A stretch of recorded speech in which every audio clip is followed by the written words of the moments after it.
피해자한테 이제 과실이 대부분 있는 사고이기 때문에 손해배상을 하는 데 있어서 굉장히 이제 거부를 한 거죠. 금액을 산정하는 데 있어서.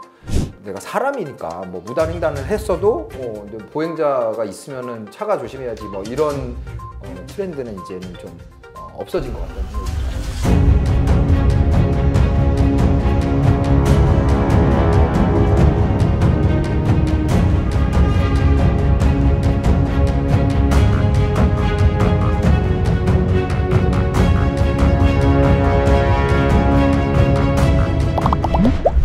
여러분 영상 어떻게 보셨습니까? 이게 운전자한테 잘못이 없다고 생각하시는 분들도 계실 텐데요.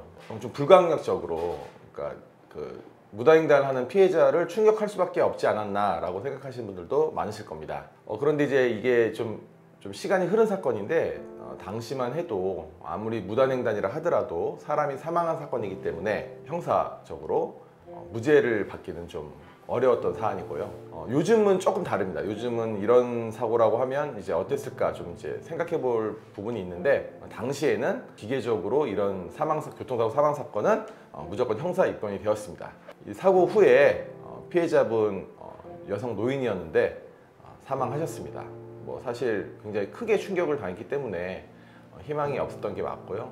이제 민사소송, 그러니까 가해자 입장에서는, 그러니까 운전자 입장에서는 이제 당시 운전자 보험에 가입이 되어 있어서 피해자 유족에게 그 운전자 보험에서 나오는 한도의 금액을 지불하고 형사 합의를 이뤘고요.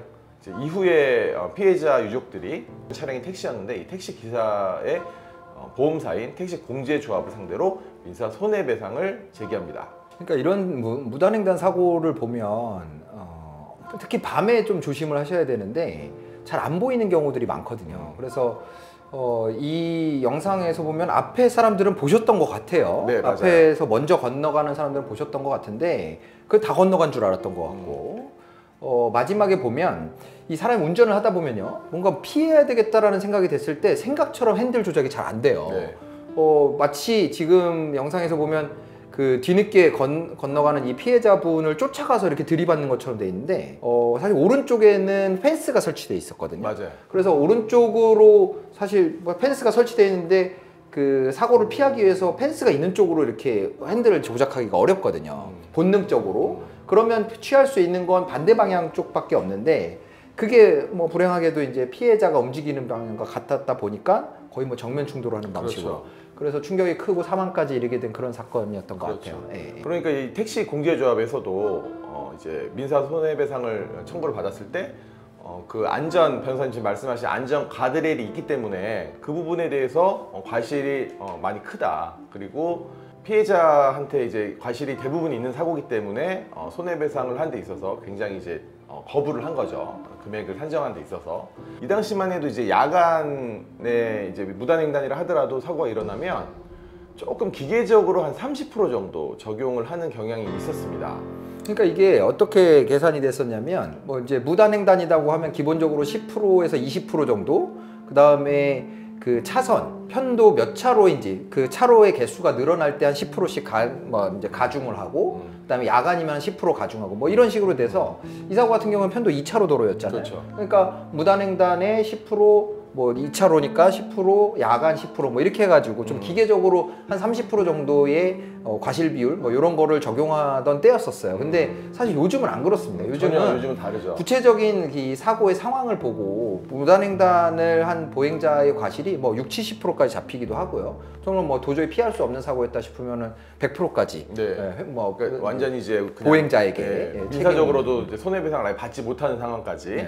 그렇게 그래서 요즘은 이제 그런 구체적인 상황을 보고 판단을 하기 때문에 가끔씩 이제 이런 안타까운 사고, 무단횡단 사고의 피해자분들이 상담을 오시는데 뭐 이렇게 좀 긍정적인 말씀을 해드리기가 좀 어려워요. 맞아요. 그래서 실제로 지금 변호사님 자문하시는 사건 중에 이제 그 무단횡단으로 이제 구분이 되죠. 비록 횡단보도를 건너긴 했지만 빨간불이었어요. 그래갖고 이제 그 차량은 정상 신호에 가고 있었는데 이제 빨간불에 횡단보도를 건너던 이제 보행자를 보지 못하고 충격을 해서 보행자가 그만 사망하는 사건이 있는데, 지금 현재 보험사 측하고 이제 어떤 과실에 대해서 이제 협상을 하는 중인데 보험사에서는 60%를 주장을 하고 있습니다. 그래서 피해자 유족분들 입장에서는 조금 과한 거 아니냐 해서 이제 저희들도 이제 같이 얘기를 하면서 그 부분을 의논하고 있는데, 사실 만일에 그 협상이 결렬돼 가지고 소송으로 가더라도 반드시 우리가 보험사를 이길 수 있다라고 장담할 수만 없는 상황. 그렇죠? 네.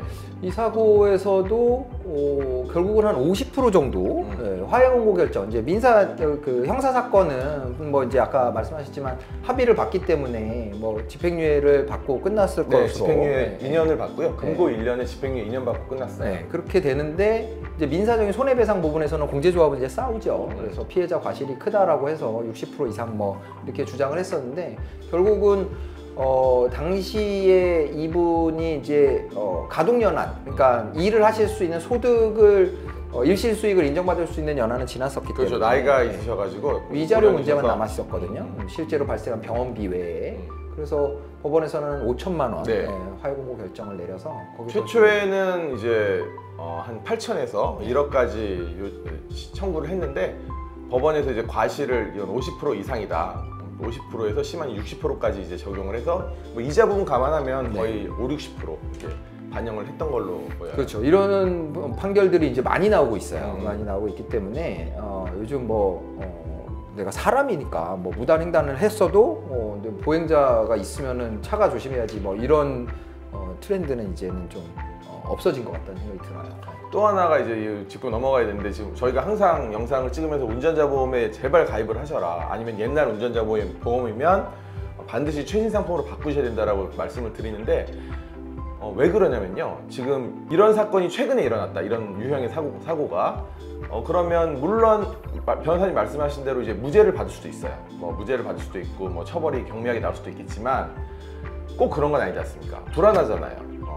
운전자 입장에서는 다소 억울하지만 그렇다고 본인이 큰 돈을 들여가지고 합의를 하기에는 부담스러운데, 운전자 보험에 가입이 되어 있다고 하면 그 운전자 보험을 통해서 일단 형사비를 지불함으로써 어떤 형사적인 부담을 지우고, 그 위에 이제 어떻게 좀 자유로워질 수 있는 거죠. 그런 억울한 상황을 겪지 않아도 되는. 근데 만일에 보험이 없으면, 요즘에 이제 사망 사건의 경우 운전자 보험에서 나오는 금액이 지금 2억 원인데요. 한 보험사당 2억 원을 이런 유형의 사고에서 본인 돈으로 오롯이 지불할 수 있는 사람이 그렇게 많지는 않을 거 아니겠습니까? 그러니까 운전자 보험 반드시 가입을 하셔야 된다 말씀드리고 싶어요. 그리고 보행자는 무단횡단하시면 안 된다. 네. 예, 오늘은 이런 얘기로. 예. 이제 앞으로는 이제 민사적인 부분도 많이 다루도록 하고요. 그러다 보니까 저도 이제 말이 좀 많아지는데 양해 좀 부탁드리고, 오늘은 여기까지 하겠습니다. 자, 오늘도 안전운전 하시고요. 혹시 사고가 발생한다면 본모법인 LKS 이기루 변호사 잊지 마시고요. 구독, 좋아요, 알림 설정 꼭